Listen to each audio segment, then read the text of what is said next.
આણંદ જિલ્લાના ખંભાત શહેર ખાતે આજ રોજ ખંભાત નગરપાલિકા હોલ ખાતે જનરલ બોર્ડ મળ્યું છે. છેલ્લા ઘણા સમયથી વાદ વિવાદે ખંભાત નગરપાલિકાનું નામ અમુક કામોના ભ્રષ્ટાચારના કારણે અવારનવાર ગાજતું રહે છે. ત્યારે આજ રોજ નગરપાલિકા હોલ ખાતે જનરલ બોર્ડ મળ્યું હતું, જેમાં કોઈ પણ પ્રકારના કામો વગર ચર્ચા વિચારણાઓએ જોર પકડ્યું હતું. વિરોધ પક્ષ દ્વારા મેગા સી વેસ્ટના ભ્રષ્ટાચાર તેમજ નિવૃત્ત થયેલ કર્મચારીને 17 મહિના સુધી પગાર આપવા બાબતે અને છેલ્લા 4 મહિનાથી કર્મચારીઓને પગાર ન મળતા વિરોધ પક્ષ દ્વારા વિરોધ કરવામાં આવ્યો હતો. આજના બોર્ડમાં મુખ્યત્વે નિવૃત્ત પેન્શન મંડળના નિવૃત્ત કર્મચારીઓ પણ હાજર રહી નગરપાલિકા પ્રમુખશ્રીને આવેદનપત્ર આપી તેમની માંગણી પૂર્ણ કરવા જણાવ્યું હતું.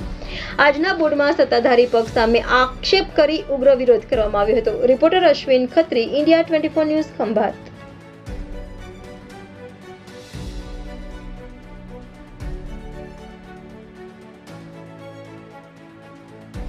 ખંભાત નગરપાલિકા પેન્શન મંડળ દ્વારા આવેદનપત્ર ચીફ ઓફિસર શ્રીને આપવામાં આવનાર છે. તે કયા અનુસંધાનમાં આવનાર છે? આપનો પરિચય આપજો. મારું નામ ઇન્દ્રાવદર નટવરલાલ ચુનકર.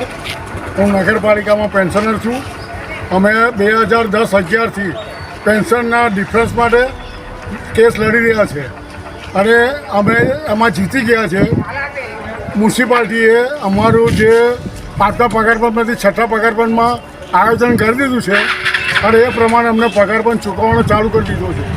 અને એ ડિફરન્સ માટે એ લોકોએ 140 નંબરનો ઠરાવ કરેલો છે અને એ જ પાછો જનરલ બોર્ડમાં 15 નંબરના ઠરાવથી અમને મંજૂરી કરી દીધી છે.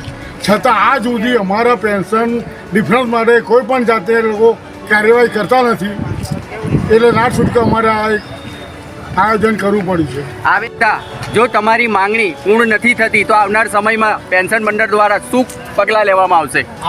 આવતા સમયમાં અમે જો આ અમારું નહીં થાય તો ગાંધી ચિંધ્યા માર્ગે અમે આંદોલન કરીશું.